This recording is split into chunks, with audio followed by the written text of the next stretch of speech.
औज़ुबिल्लाहि मिनश्शैतानिर्रजीम बिस्मिल्लाहिर्रहमानिर्रहीम सल्लल्लाहु तआला अला मोहम्मद सल्लल्लाहु अलैहि वसल्लम। अस्सलाम वालेकुम। कैसे हैं आप सब? अल्लाह ताला आपको हम सबको अपने हिफ्ज़-ओ-मान में रखें, आमीन। आज मैं बना रही हूँ पालक शलजम गोश्त। देखिए पालक में थोड़े से पत्ते ख़राब नज़र आ रहे हैं, इसलिए मैं पालक को बॉईल करके इसका पानी फेंक दूंगी। ये पालक को धोकर काट लिया है अच्छी तरह। इसको दोबारा मैंने धो लिया काट के। फिर एक बड़े बर्तन में मैंने पानी बॉईल कर लिया है। इसमें कटी हुई धुली हुई पालक डाल दी। ये अच्छी तरह बॉईल हो गई, तो अब मैं इसको छन्नी में छान लेती हूँ। आमतौर पर मैं पालक को बॉईल नहीं करती हूँ, इसे मैंने पानी में देखिए छान लिया है। पानी हम इसका डिस्कार्ड कर देंगे। शलजम लिए हैं, तकरीबन आधा किलो शलजम भी है। शलजम को धोकर इसको छीलकर एक शलजम के 8 टुकड़े कर लेती हूँ। देखिए इस तरह से काट लिया है। 2 मैंने आलू लिए हैं। घर में जो शलजम पसंद नहीं करते उनके लिए मैंने आलू डाल दिए इसमें। शलजम और आलू को पानी में डिप करके रख दिया। गोश्त लिया है मैंने, बकरे का गोश्त है, ये आधा किलो है। आप चिकन और बीफ भी ले सकते हैं। लहसुन अदरक का पेस्ट 1 खाने का चम्मच भर के। 4 हरी मिर्चें हैं, इसको धो के इस तरह से काट लिया है। प्याज 1 दरमियाने साइज की, इसको भी काट लिया है धोकर। देखिए हल्दी 1/4 टीस्पून, कुटा हुआ धनिया जीरा 1 टेबल स्पून, कुटी हुई लाल मिर्ची 1/2 टीस्पून, काली मिर्ची 1 टीस्पून ली है हमने, 1 चाय का चम्मच। नमक हस्बे जायका, जितना आपके घर में खाया जाता है उतना नमक लें। टमाटर मैंने 1 बाउल भर के लिया है, ये 1 पाव से ज़्यादा है टमाटर। सबसे पहले पतीली में 1 कप ऑयल डाल के इसमें हमने प्याज डाल दिया। फ्लेम ऑन है। प्याज को हमें लाइट गोल्डन करना है। अब इसके अंदर शामिल कर देते हैं गोश्त। तो ये धो लिया है। गोश्त को प्याज और ऑयल में डाल के इसे हम 4 से 5 मिनट अच्छी तरह से फ्राई करेंगे, इसका कलर चेंज हो जाए। अब मैं इसके अंदर डाल देती हूँ लहसुन अदरक का पेस्ट, कटी हुई हरी मिर्चें,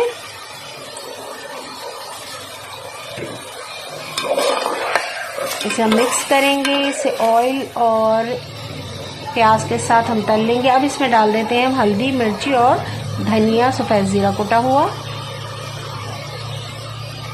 तमाम मसाले डालने के बाद इसको मैं अच्छी तरह से फ्राई करना है गोश्त को।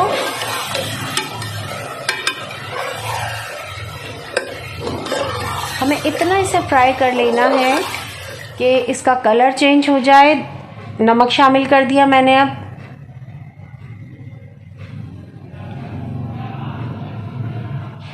देखिए इसे हमें फ्राई करना है। और अब देखिए ये जो कलर है हरी मिर्चों का, ये तकरीबन चेंज हो गया है। इतना मैंने इसे भूना है। अच्छी तरह से हमें गोश्त को मसाले के साथ बिल्कुल फ्राई कर लेना है, इतना भूनना है। देखिए मिर्चों का कलर चेंज हो गया है, हमने इतना इसको भून लिया है।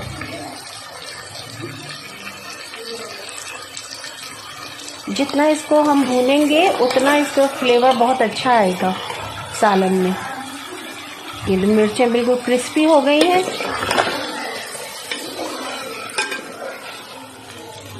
अब इसके अंदर शामिल कर देते हैं टमाटर। टमाटर डालने के बाद हम इसे मिक्स कर लेते हैं गोश्त में। हमें इतना पकाना है टमाटर नरम हो जाए। देखिए टमाटर बिल्कुल नरम हो गए। टमाटरों का अपने जो जूसेस हैं वो निकल आए हैं। अब हम इसको गोश्त को हम गलाएंगे टमाटर के अपने पानी में मसाले के साथ। ठीक है, इसके लिए मैं बिल्कुल लो फ्लेम पे इसे ढककर रख दूंगी कि ये जले नहीं। हमें इतना कम इसके फ्लेम रखना है और अच्छी तरह से गोश्त गल जाए। अब इसे मैं ढक के रख देती हूँ।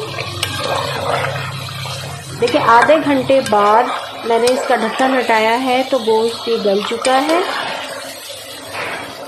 और बहुत अच्छे तरह से टमाटर भी पक गए हैं। अब इसे हम हाई फ्लेम पे अच्छी तरह से भून लेते हैं। ये भुन चुका है। अब इसके अंदर शामिल कर देते हैं शलजम और आलू जो हमने काट के पानी में भिगो के रख दिए थे। शलजम और आलू डालने के बाद हम इसे गोश्त में मिक्स करेंगे। शलजम और आलू को भी हम बग़ैर पानी के ही बिल्कुल लो फ्लेम पे दम पे इसको गला लेंगे। इस मसाले में इसको मैंने ढक के रख दिया था। 5 से 10 मिनट बाद हमने इसे खोला है। चेक करते हैं कि शलजम गले या नहीं। देखें ये गल गए हैं, गल चुका है शलजम और आलू भी गल गए हैं। जो थोड़ी बहुत अगर इसके गलने में कसर रह गई होगी तो हम पालक शामिल कर देते हैं। उसके पालक के साथ ये और पक जाएंगे। ये पालक हमने जो बॉईल करके रख दी थी ये हमने डाल दी है इसमें। पालक को गोश्त, शलजम, आलू के साथ अच्छी तरह से मिक्स कर लेते हैं और इसे हम रख देंगे ढककर 10 मिनट के लिए। 10 से 12 मिनट पकने के बाद सालन बिल्कुल तैयार है। इसमें अब मैं डाल देती हूँ पिसी हुई काली मिर्च।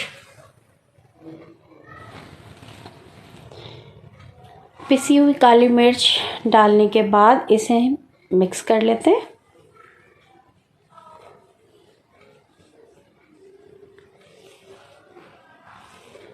अच्छी तरह से मिक्स कर लिया। थोड़ी देर के लिए इसे बिल्कुल लो फ्लेम पे रख देते हैं। ये बिल्कुल तैयार है शलजम, गोश्त, पालक का सालन। अब इसे डिश आउट करते हैं। बिस्मिल्लाहिर्रहमानिर्रहीम।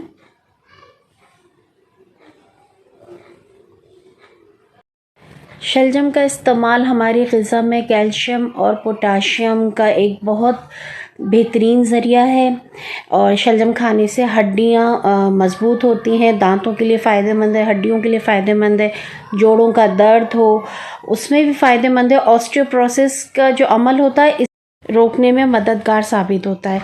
शलजम के पत्ते भी बहुत फ़ायदेमंद है। शलजम फेफड़ों को बहुत फ़ायदा देता है, आँखों के लिए अच्छा है। शलजम के पत्तों के साथ भी इस्तेमाल करना बहुत फ़ायदेमंद है। अगर आपको शलजम पालक गोश्त की रेसिपी पसंद आई है, आप मेरे चैनल को सब्सक्राइब करें, मेरी रेसिपीज़ को लाइक करें और बेल आइकॉन को ज़रूर प्रेस करें ताकि मेरी अगली रेसिपीज़ आपको मिल सकें। अल्लाह हाफ़िज़।